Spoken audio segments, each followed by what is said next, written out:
Okay, there we go. Apologize about that, everyone. Uh, yeah, sorry about that.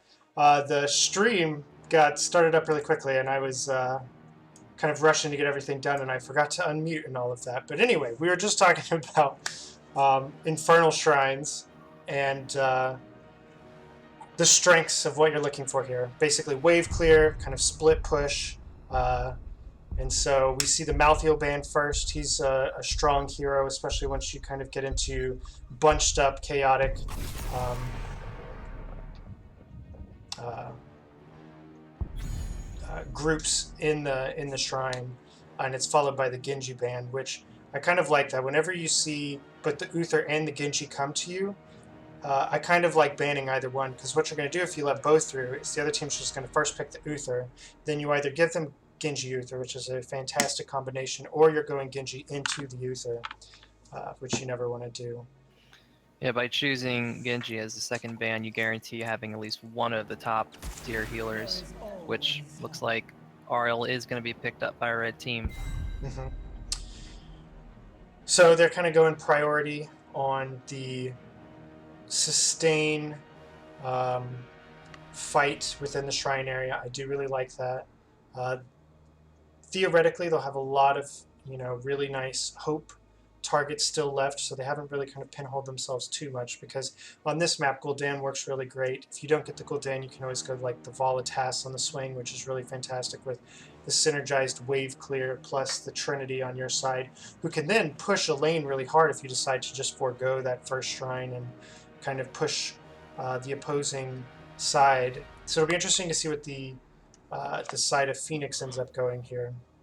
Yeah, push potential is huge on Infernal. It is a massive map, and if the other team goes to pursue the objective, you could just simply put 3-4 people down bottom and easily get at least the outer wall and towers before the team can rotate down.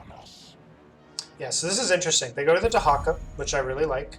Um, he's got a lot of uh, macro control on this map. So the shrines start, you can invest however many heroes you're interested in investing up in the shrines, while Dahaka can split push the opposite side of the map and get a lot of value. You get to gain structure damage in lanes that later Punishers are going to be going to, while also getting level advantages early on, which is always quite nice. The big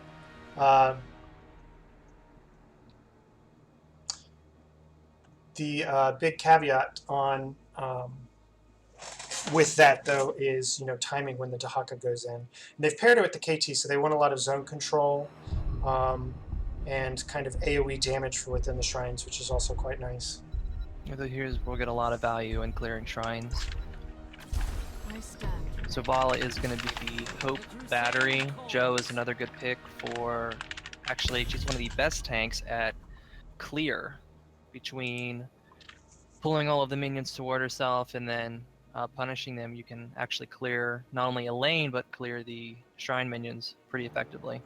Yeah. It's interesting they, take the Joanna with only KT damage showing. I mean, she's not particularly serving the purpose of, countering damage that they are showing. Perhaps they predict some kind of, kind of more auto attack focused damage coming out later. But she does bring, like you said, the uh,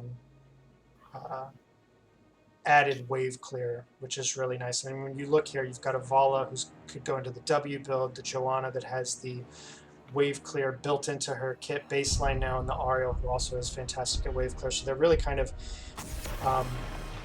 going heavy into that. I was wondering if the task ban was going to come in, because that would really synergize perfectly now with what RK Red is running, and you really don't want to give that wave clear slash Trinity Vala Trinity over to the side of RK Red. So that was a fantastic ban on the side of Pheonix.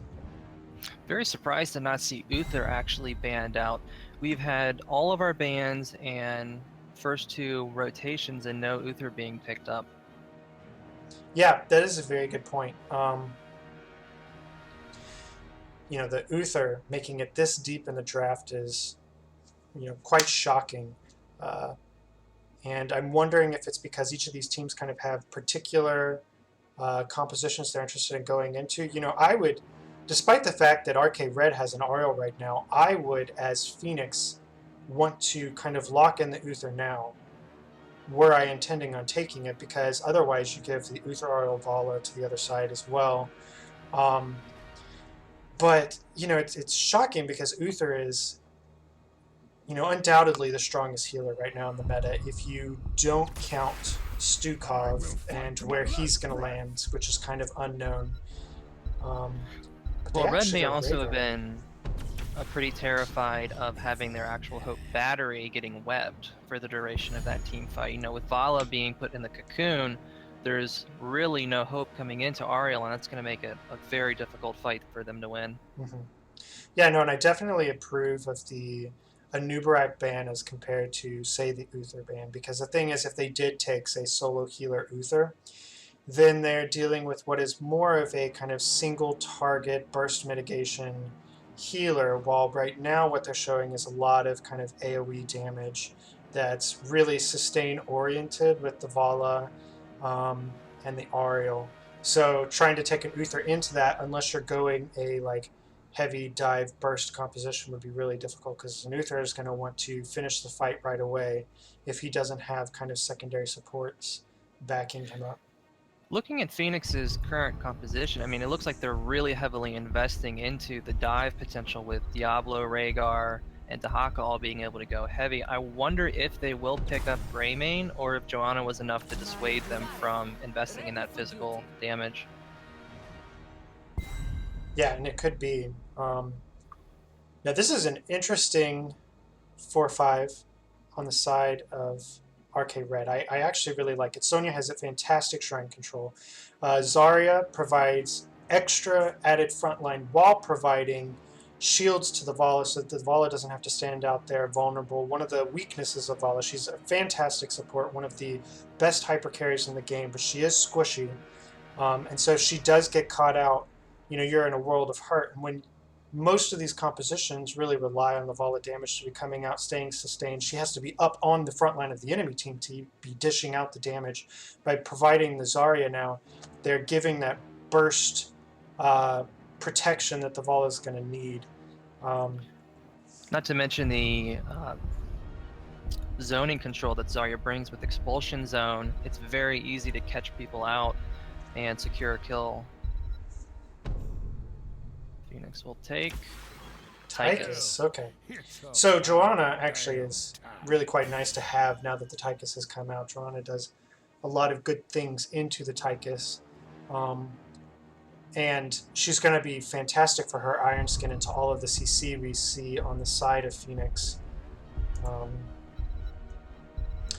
So, you know, Tychus is good and bad here. So I see what they're going by taking the Tychus. They're taking it because they're like, we see 3 warriors. One of the problems Tychus have, though, is he works better at taking, like, say, a solo warrior and kind of pushing him off of the front line. He's really a lot about frontline control. While here they have so many different warriors that they can rotate in and out. I do like the Tychus into the Sonya, though. He provides a lot of disruption for like Sonya whirlwinds, and he can really blow her up quite quickly. So I like it from that standpoint. It just might be difficult for him to chunk through the front line in time for the Vala not to have just started to wreck their team. Yeah, I think Pheonix may have wanted to draft something a little bit more divey. Once Diablo and Rhaegar go in, Tychus isn't really going to be able to provide the burst to help complete those kills. Yeah. That feels a lot like a response pick to the triple warrior that RK Red has drafted for this game. Yes, it really does. So we're going to go ahead and introduce our teams. On the left side, we have Pheonix with Exile on the Dahaka, Balurella on the Rhaegar, Valkael on the Tychus, Chevalian on the Diablo, and then Ruby on the KT. For RK Red, we have J-Cash ATM on Zarya, Ronin on Joanna, Agent G playing Sonya, Dendi Smasher playing Vala, and then finally Jason himself on Oriel. So it looks like for right now, all 5 are both teams are kind of positioning for feeling each other out with all 5 in the middle, with the Sonya now kind of rotating down. Clearly, RK Red is not going to invest in kind of a Showing 5v5 no skirmish. interest at all in that mid lane brawl. One interesting thing to note is that the KT has gone convection, so that's going to be something to watch out for. He's going to have to play very carefully while he's trying to get those stacks in the early game. It's a riskier but high reward talent pick to go with here. I think I really agree actually with that talent choice. You know, RK Red really haven't drafted any dive whatsoever, so as long as KT plays smart and plays in the backline, I don't know how RK Red is going to get on top of him. Yeah. Yeah, no, he has quite a lot of ability to position within his team such that he can be in a safe position at all times. He doesn't have to worry about too much dive coming in on him. Meanwhile, though, RK Red going aggressive into the 3-man in the middle and getting the Diablo kill, which is going to kind of set up this 4-man rotate that they have going, which is quite nice, where they're just clearing the waves. They did miss a little bit of soak, though, bottom, in the process of getting that kill up top, or in the mid lane. Yeah, getting those early game kills is certainly valuable, but not at the cost of losing soak, which, as you'll notice, both teams have the exact same amount of XP right now, despite RK Red having picked up a early game kill. Yeah. So here we're going to see a lot of the value of the Dahaka. It's a very advantageous position for him up in the being able to stay in the top lane as long as he wants. So, you know, the Sonya can take 2 choices here. Either mirror the Dahaka, and then the Dahaka can instantly turn and fight into a 4v5 at any point he wants to, or come down giving the Dahaka free soak. It looks like right now he's just mirroring the Dahaka, meaning that RK Red's going to have to play it very safe in these shrines while they just kind of poke back and forth. And KT gets a lot of shrine minions off of that flame strike there. Diablo's clearly having a lot of issues with the damage that RK Red is actually able to put out here. Dahaka has come down. And Agent G whirlwinding, able to sustain throughout that. They're kind of skirmishing back and forth. Diablo's getting low, going to make this a little difficult. And Pheonix just backs off a little. Everyone kind of regroups, and they just continue right back at the shrines, investing 5 for both teams into this rather than going to other lanes. The Sonya diving in, getting stunned by the Diablo. Diablo getting low there, and the Sonya gets tongued and ends up dying there with the Diablo getting away. So this right now is a 4v5, but with the shrines so close, it looks like RK Red is going to try and skirmish this out. Maybe try and get enough kills here on these shrine minions to possibly get the Immortal. And they do, in fact. Close, came down to 39 to 39. With the Dahaka kill on the back end, which would be really nice because that kind of eliminates their global soak now. Although, because it is a Dahaka, in 10 seconds he'll be able to pop up and kind of get to a lane before he loses any minions. RK Red sending Sonya top clearly made the choice that first Punisher really don't get all that much value from it, so the top lane soak is definitely going to be the better option. Yeah, and that was well done. I mean, and this is what you typically see. They got a couple turrets, a wall. They got more damage on the 4th than you typically expect to get, so that was solid gain from them, and they were able to just kind of get soak in the different lanes. Sonya put a little bit of pressure on the top as well during all of that, which was in their favor. And now they're just kind of going to camping and trying to get macro pressure via these mercenary camps on the field. Yeah, there's really not too much for either team to do besides get the camps. They're also really safe options to make. Both teams are trying to just get the 7 to unlock another tier of talents. A little skirmishing at the goat camp, but it looks like Dendy's going to move right down to soaking bottom lane. Yeah. And, speaking of Dendy, it looks like he's going the W build on his multi-shot, which I love that build here on this map because it really kind of...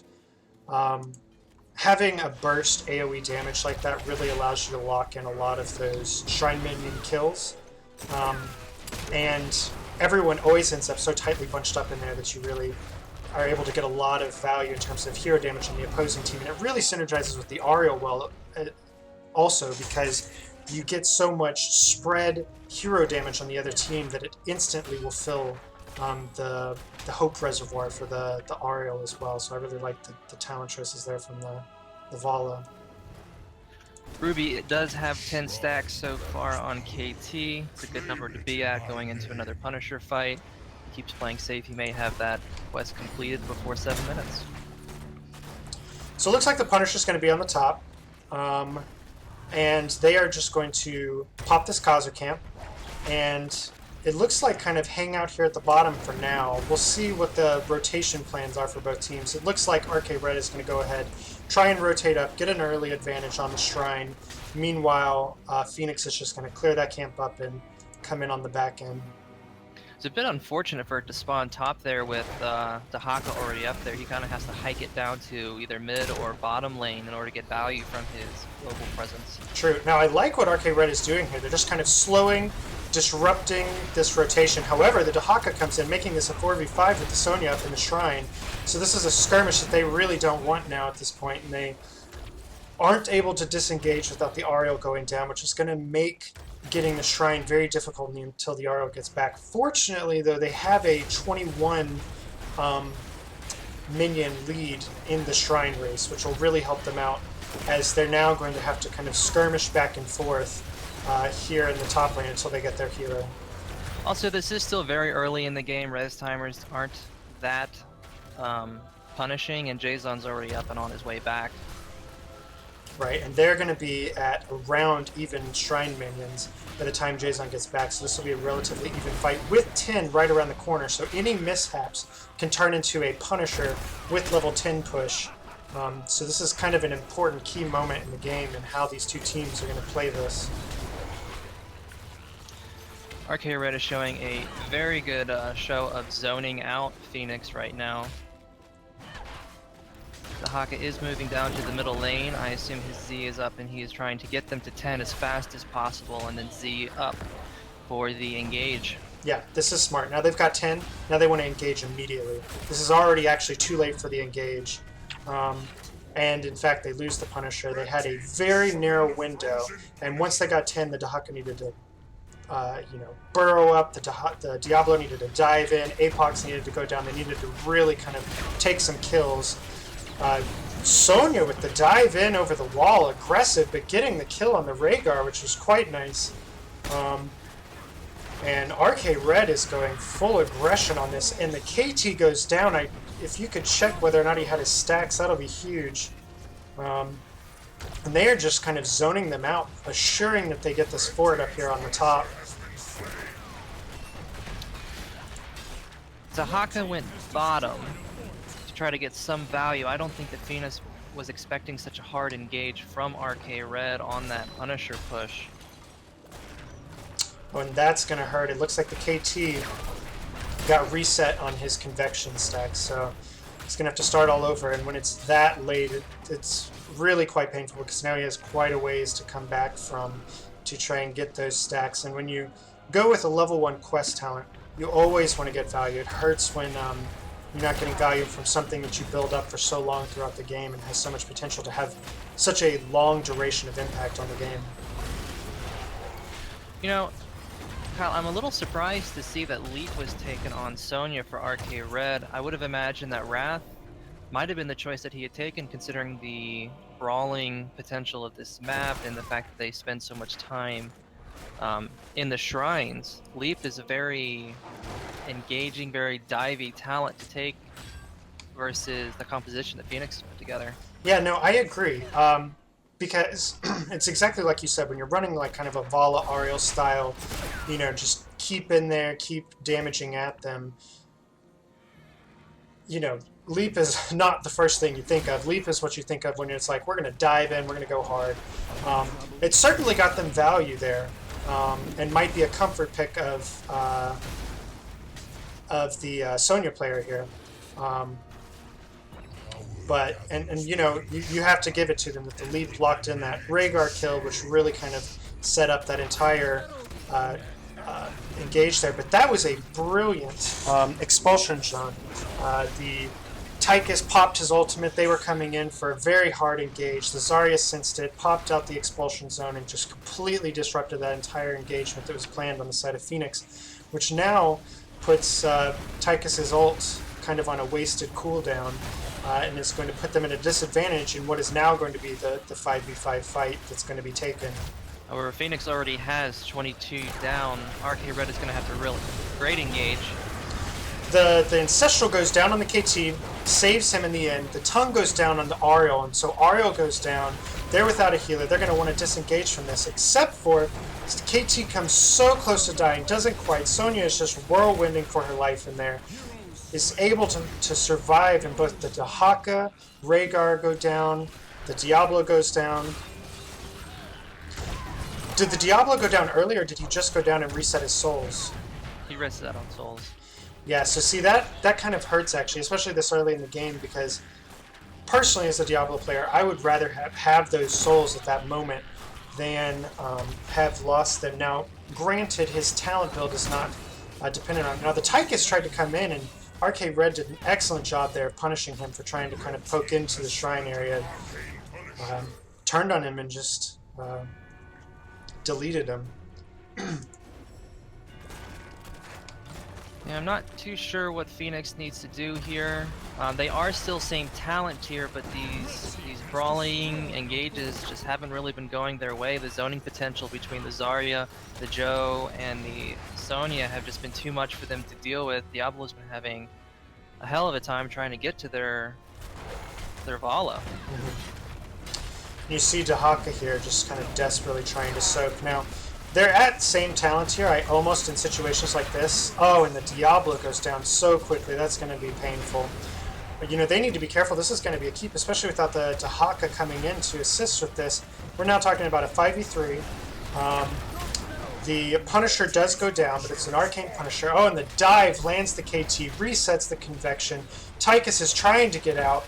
Might barely make it. No, goes down. But the Tongue down on the Sonya, which might turn for a kill. But Jason with the Detainment Strike barely saves the Sonya there. And are they going on core? They kind of look like they're putting aggression down on the core. With death timer so low, this is going to be kind of close unless... although Pheonix is going to have to make a fight here soon. And there goes the Apocalypse. All of RK Red dodges it.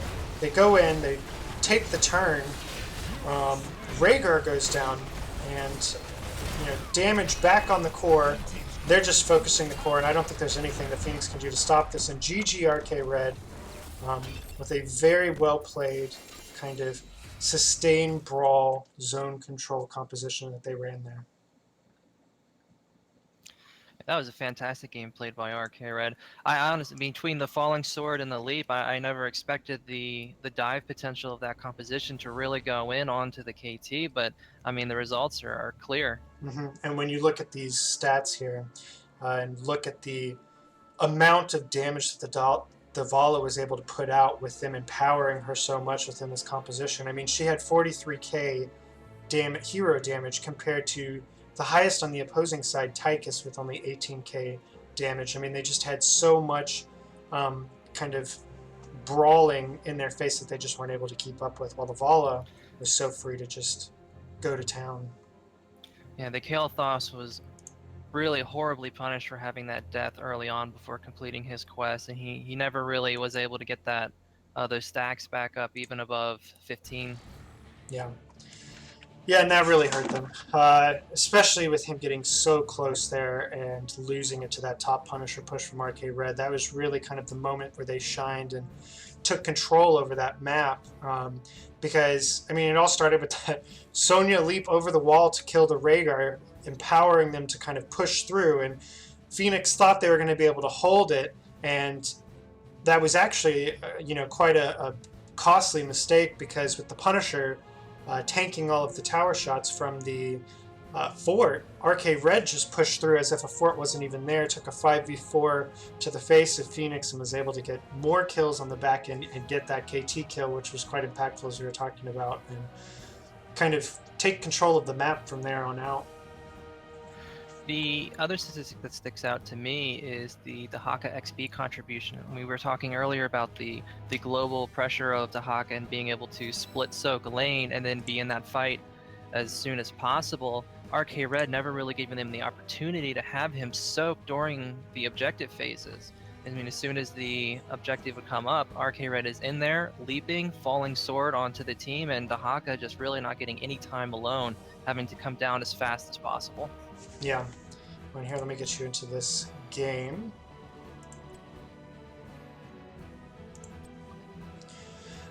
So it looks like they have selected their... Now, they currently have Team 2.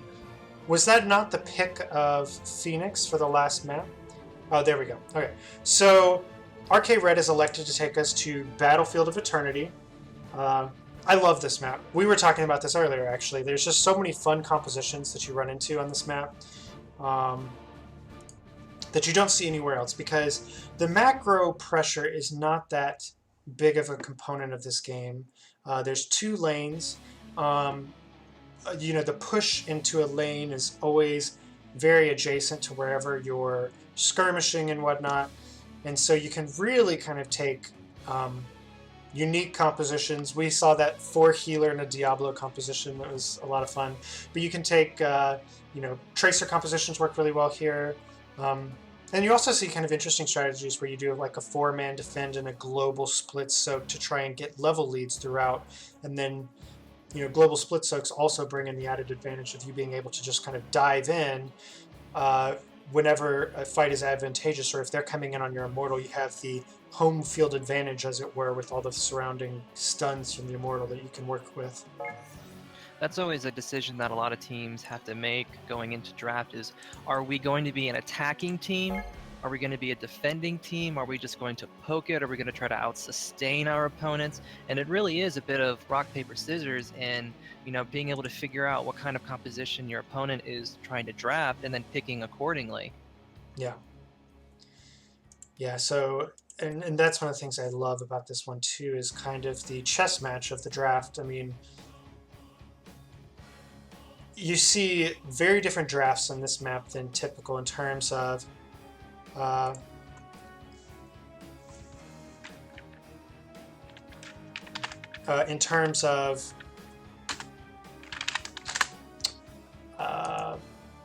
sorry, I was responding to a message.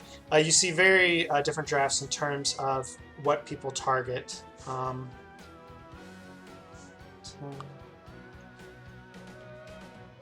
Well, what I'm wondering is, are we going to see an Uther this game? We were talking last draft about how shocking it was to not only see no Uther ban, but no Uther pick. Yeah, exactly. That was probably one of the...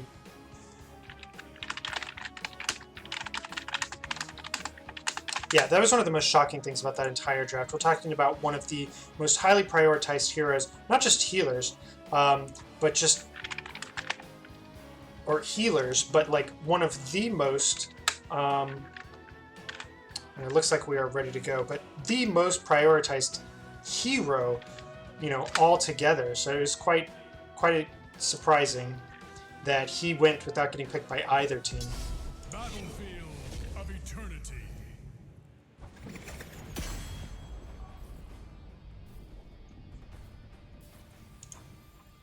All right, let's get this draft started. Okay, so first pick this time goes over to the side of Pheonix, and I honestly, when you're sitting there discussing whether you're going to go map pick or first pick, on Arcade Black we almost always go first pick, because right now in the current meta, the strength that gives to you in terms of control of the draft is really great. So we'll see if, given that advantage here on Battlefield of Eternity, if Pheonix can take advantage of that and maybe get a more favorable outcome in this match than the previous one. Pheonix is really thinking about their ban choice. I mean, they've highlighted quite a few different heroes between the Sylvanas and Ibarak. Currently thinking Greymane, who would be a great ban. He does provide a lot of race potential on the Immortals, as well as team fight and clear potential. He is going to be the ban.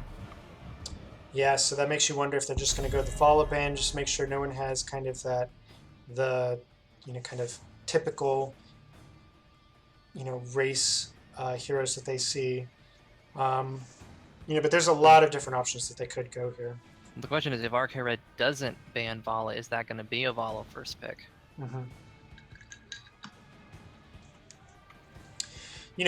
I love Vala on this map because you can go so many different ways with her. If you want to go skirmishing comp, if you want to go blow up the immortal comp, if you want to kind of go blow up a single target composition, there's all kinds of different things you can go with her.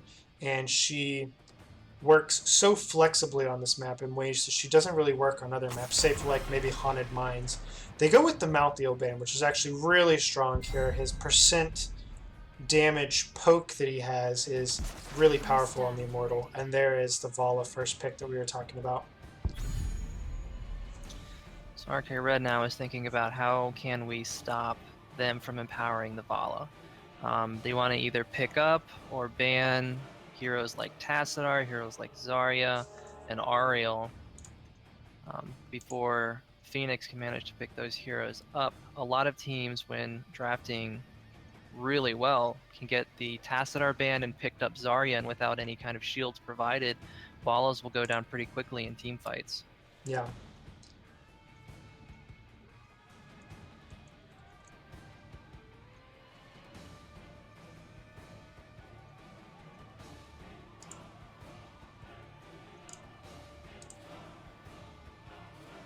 They are thinking about it. For the frozen throne!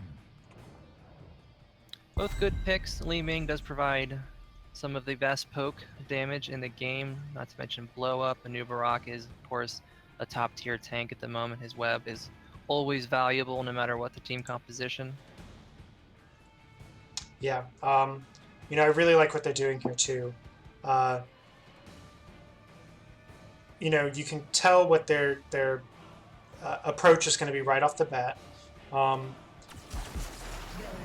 will forge a great And in comes a very strong response, though, with the Ariel variant, kind of empowering them to go into a number of different routes. They can go with kind of the variant taunt single target blow up that would be empowered by the Vala going the Q build, which is pretty standard here. They also could kind of go a skirmishing comp with having, a Vala W build Vala kind of thing, empowering the Ariel. The Tassadar ban.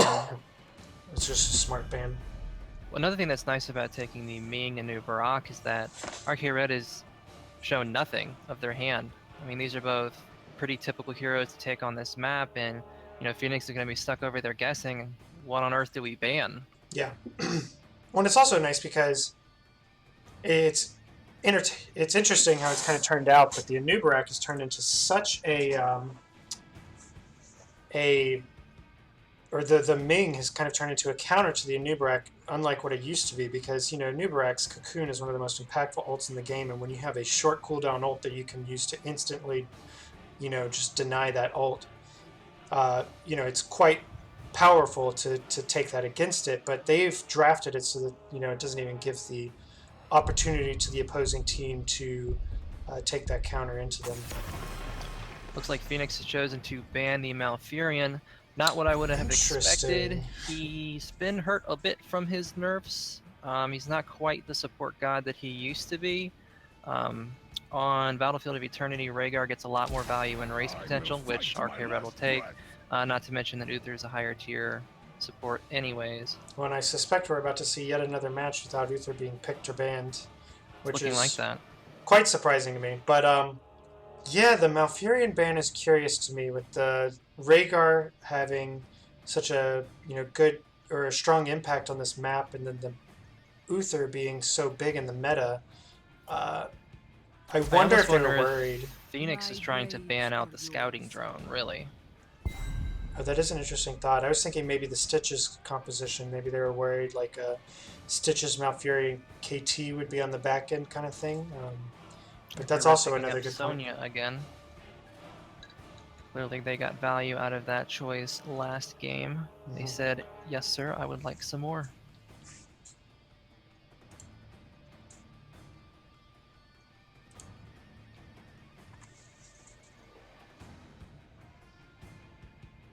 Yeah, and they had a lot of, kind of impactful stuns from the Sonya that set up big moments for RK Red. So I'd kind of expect a damage dealer here on the back end. I don't think we're going to see a triple, warrior composition this time, just because, the Li Ming is not a very good solo DPS hero, because she really kind of relies on those resets, which requires quite a bit of damage, or, synergize CC, which might run here. Tracer Interesting. is a choice. An unprotected Tracer, so they're going Tracer without the Task Shield, which is very difficult to kind of bring out there, because she, for her kit, needs to be kind of constantly attacking on the frontliners so she can build up her Pulse Bomb. Ideally, if a Tracer is going to have a solid enough impact to warrant a pick in a game, you want to have a Pulse Bomb around every minute, maybe every minute and a half going off. On the other hand, RK Red haven't drafted that many stuns or really that much CC at all. Anubarak being their main pool for that, and as having played Anubarak, I can tell you that landing his stuns on a Tracer dashing around is near impossible. Although they have shown they like to go leap on the Sonya. Now, on the flip, well, this makes the Varian pick make a lot more sense. But on the flip side, if she does get landed with any CC, it's going to be lights out. So much single target damage with the Li Ming, and then, Sonya, Spear, CC, and Nubarak double CC. She would blow up before she even gets a chance to do her rewind. Sylvanas. Okay, so they are going very early aggression. They want to win this map quickly. Because I'm very concerned for RK Red with that choice. Part of the downsides of taking a Sylvanas is that you have less immortal race, you have less team fight pressure with her. She's a win more champ, but with the composition that RK Red has drafted, I just don't see them ever out racing Pheonix's draft. Yeah. They're definitely going to have to play the kind of skirmish game in the middle. Because while they have, a lot of, generally decent race heroes for each of the positions they have, it's still just hard to compete with this Vala if the Vala ends up going Monster Hunter.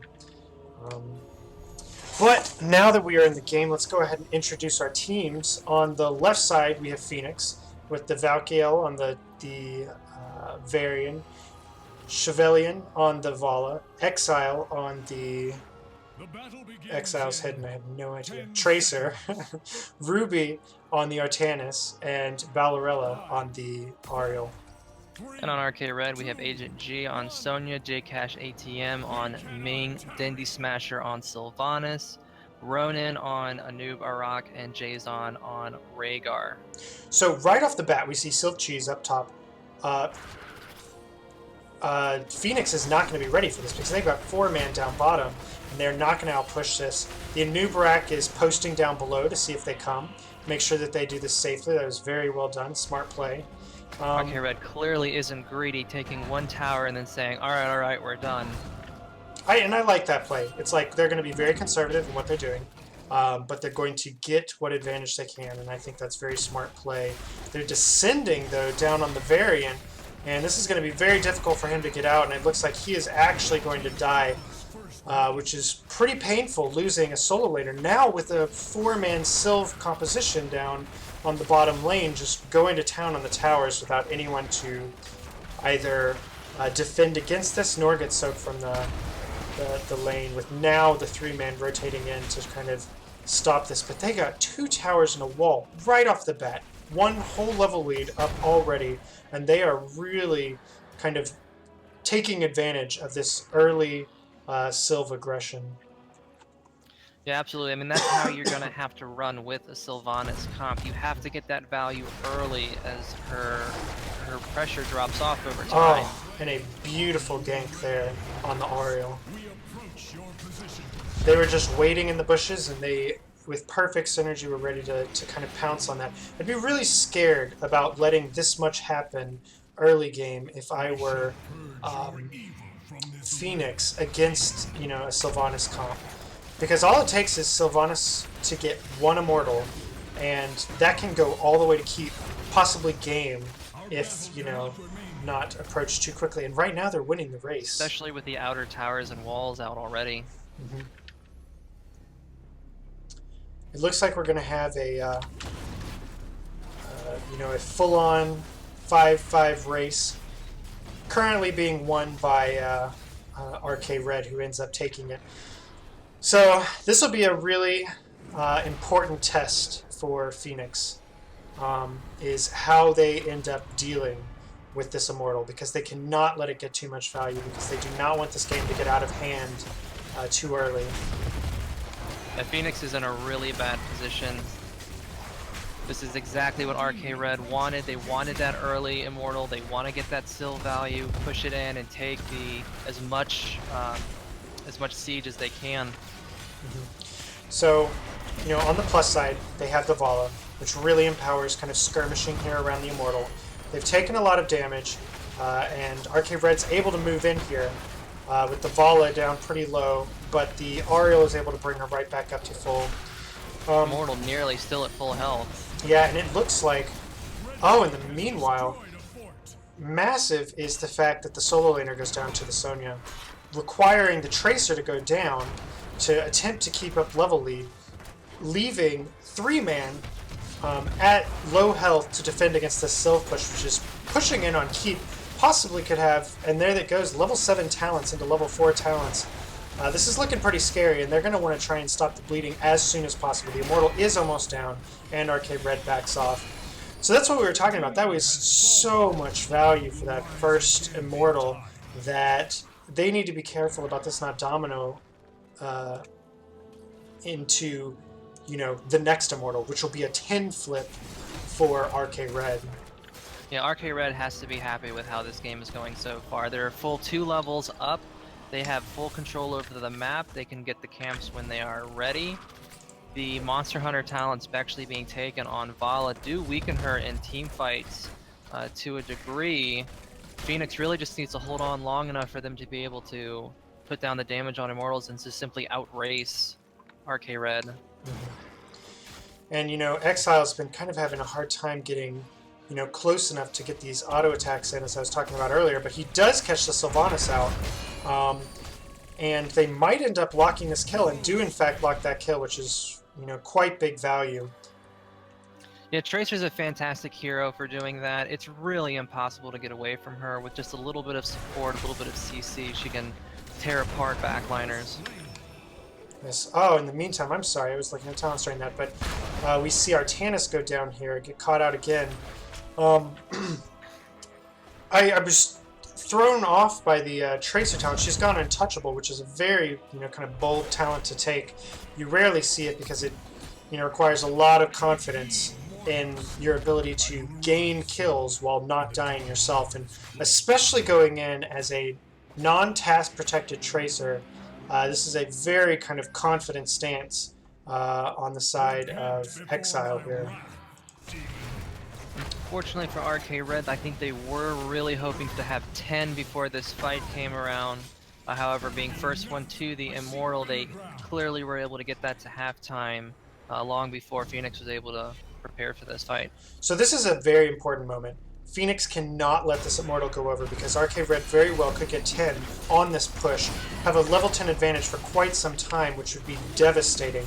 Oh, and the stun, the pulse bomb on the Sonya, that's exactly what they needed, making this a 4v5 advantage, and kind of pushing them away from the Immortal, giving them a chance to kind of regain where they were and hold them off. Now, meanwhile, though, they do have camp pressure on top. It's already on keep. There's no walls or towers there, so they can only keep this on for so long, but they do have the Vala chunking away up there.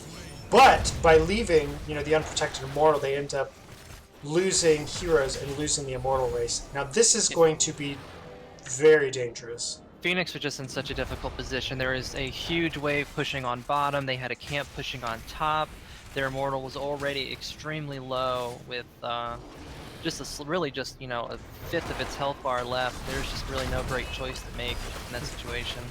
they're just going to take out the fort. They're going to be on keep right off the bat with this Immortal, with shields. At this point, down level 10 with the Sylvanas, Pheonix is trying not to lose the game here.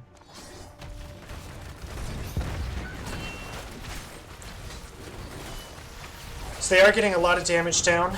So far the Immortal has been relatively untouched. And RK Red is just kind of slowly pushing forward with it.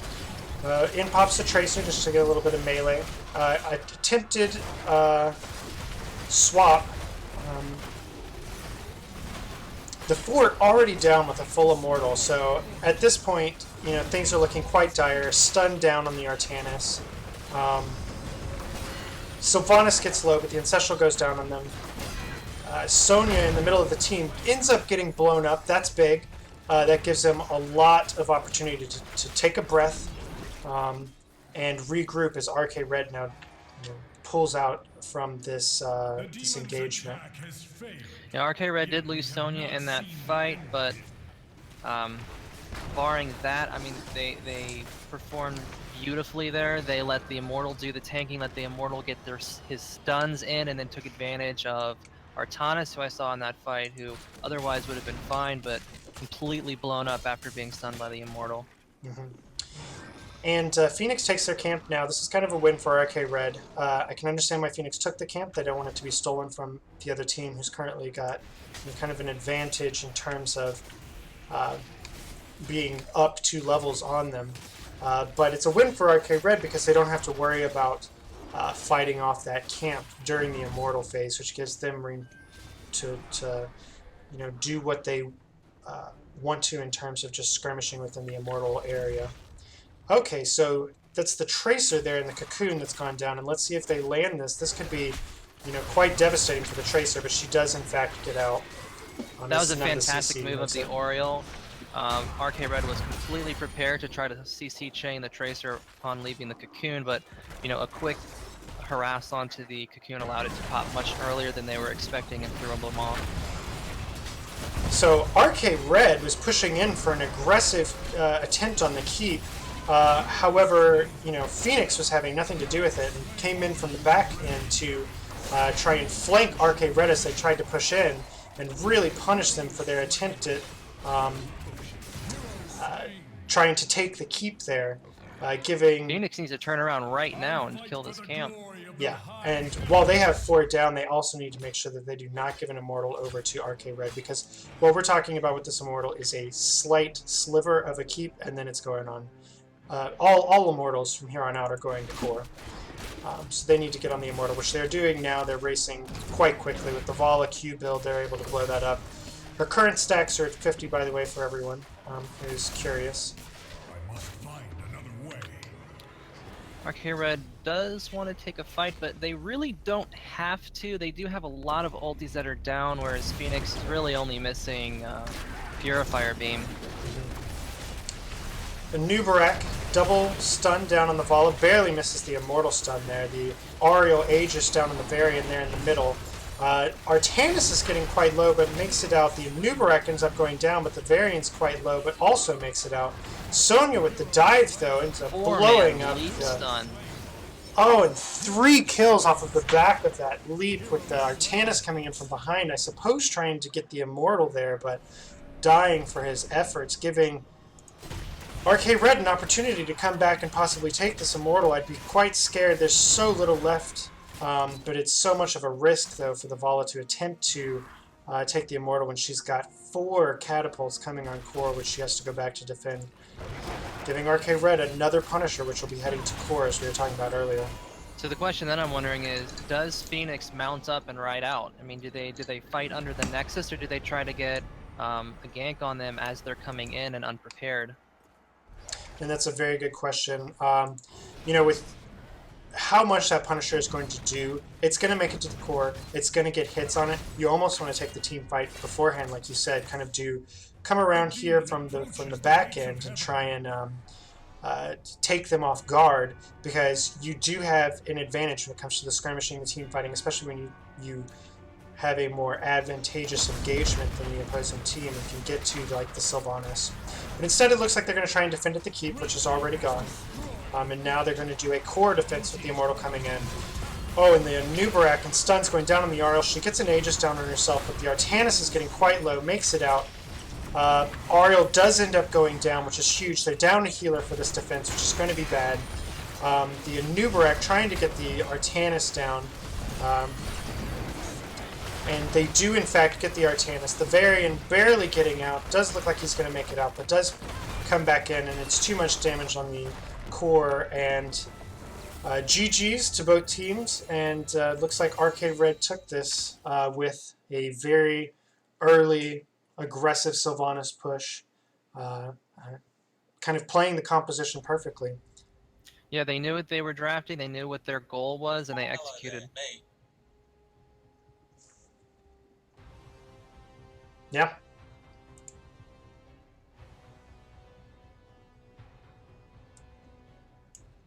Yeah, it was it was very well done how they played to their win conditions.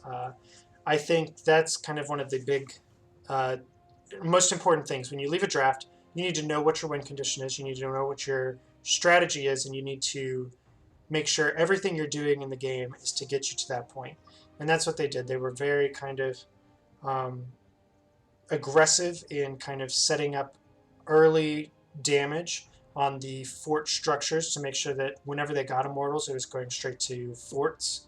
And they made sure that they won every single immortal and didn't lose a single one. As they needed to. Mm-hmm. I think I really need to point out Agent G on Sonya, again taking the leap as her ultimate ability, still getting fantastic value out of what is definitely Sonya's less picked talent, but in that past game, and we saw her jumping in with the Anu Barak dive, getting a 4-man stun, leading to that as a very decisive win for RK Red in that team fight. Yeah. Yeah, no, that was very well executed. And, you know, we talked about the stun or the leap choices, but, you know, those leaps were setting up probably the most impactful moments of the game for RK Red each time. You know, the first game, it was the Rhaegar kill that, you know, kind of led to the steamrolling over that first fort. There, it was, you know, when things kind of started to look dire in that skirmish, the 3-man leap that led to a triple kill. So, you know, it might have been a comfort pick of heroic, but it was quite impactful, and the Sonya player definitely knew what they were doing when they decided to go with that. I like what Pheonix was doing with picking the Tracer. She did definitely have some targets and could have gotten a lot of value on the Li Ming. She just needed a little bit more support, either a Zarya or a Tass, who of course got banned out. But without those shields to protect her from the burst damage and from getting CC'd, she really was hard pressed to put any pressure on Ming or Sylvanas. Mm-hmm. Yeah, no, they had a lot of great synergy within their team fights, which I think is, you know, an extremely important aspect of this map. And, you know, one thing you have to give a lot of credit to RK Red for there was their focus fire was really on point. When they went in on a hero, they kind of were as 5, you know, targeting that hero. Like you would see out of the bushes, everyone knew to come out at the same time to kind of just delete someone that they were ganking. And team fights, they were very good at kind of locking in kills.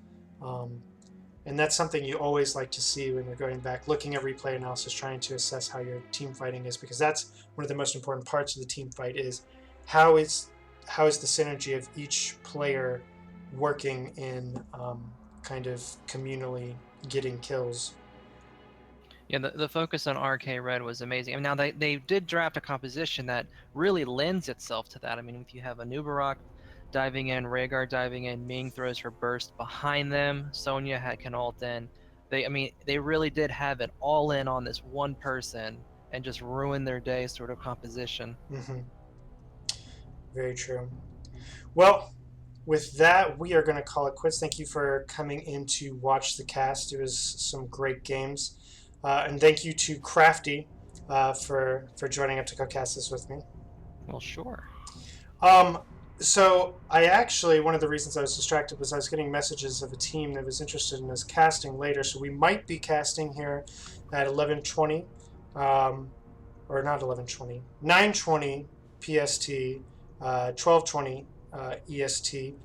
So stay tuned. That's a possibility if you enjoyed these casts. But otherwise, thank you for coming out, and we will catch you later. If you enjoyed it, feel free to give a follow, and thank you for tuning in.